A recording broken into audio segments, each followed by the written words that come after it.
सर्वाभिरेवैनं देवताभिरुद्धरति यावदेवै देवतास्ताः सर्वा वेदविद्ब्राह्मणेव सन्ति तस्मात् ब्राह्मणेभ्यो देवताः प्रीणाति प्रजाभ्यान्तरायाय सर्वस्तोमोदिरात्रमुत्तममहद्भवति सर्वस्याप्ये सर्वस्य सर्वमेव तेनाप्नोति सर्वं जयति प्रजां प्रजानिर्विषायिषा प्रजामायुरायुः प्रजान्यविषायिषा प्रजामायुः प्रजामायुरायुः प्रजां प्रजामायुर्धनं धनमायुः प्रजां प्रजामायुर्धनं प्रजामिति प्रजां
ఈరోజు శ్రీ సీతారాముల మరి టెంపుల్ను భద్రాచలాన్ని దర్శించుకోవడం జరిగింది. మా గౌరవ ఎమ్మెల్యే వెంకట్రావు గారి ఆధ్వర్యంలో, అదేవిధంగా పినపాక ఎమ్మెల్యే పాయ వెంకటేశ్వర గారు, స్థానిక సర్పంచ్ గారు, అదేవిధంగా ములుగు మార్కెట్ కమిటీ చైర్మన్ రేగ కళ్యాణ్ గారు అందరం కలిసి ఇక్కడ పాల్వంచ సర్పంచ్, భద్రాచలం సర్పంచ్ అందరం కూడా కలిసి మరి సీతారామచంద్రుల వారిని దర్శించుకొని ఈ రాష్ట్ర సుభిక్షంగా ఉండాలని కోరుకోవడం జరిగింది.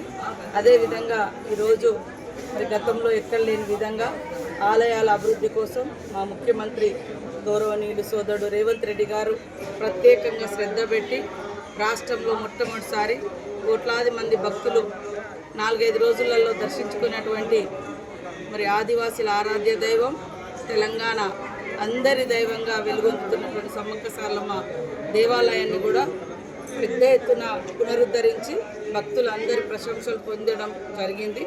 జాతర కూడా విజయవంతం చేసుకోవడం జరిగింది.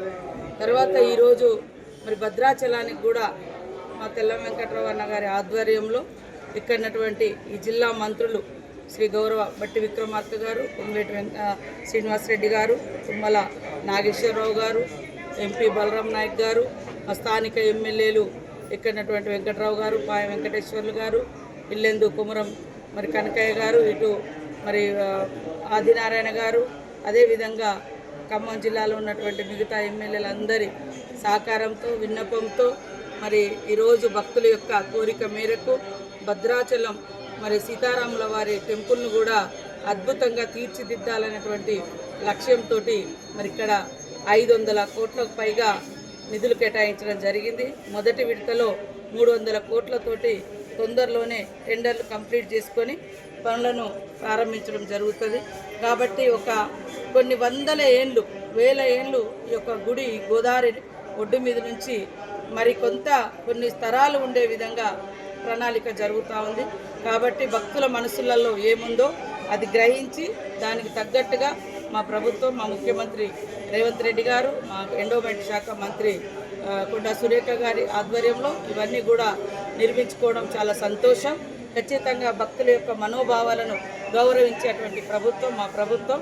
కాబట్టి సీతారామచంద్రుల వారి యొక్క దీవెనలతోటి ఈ రాష్ట్ర ప్రజలందరూ కూడా సుఖ సంతోషంగా ఉండాలని మొక్కుకోవడం జరిగింది.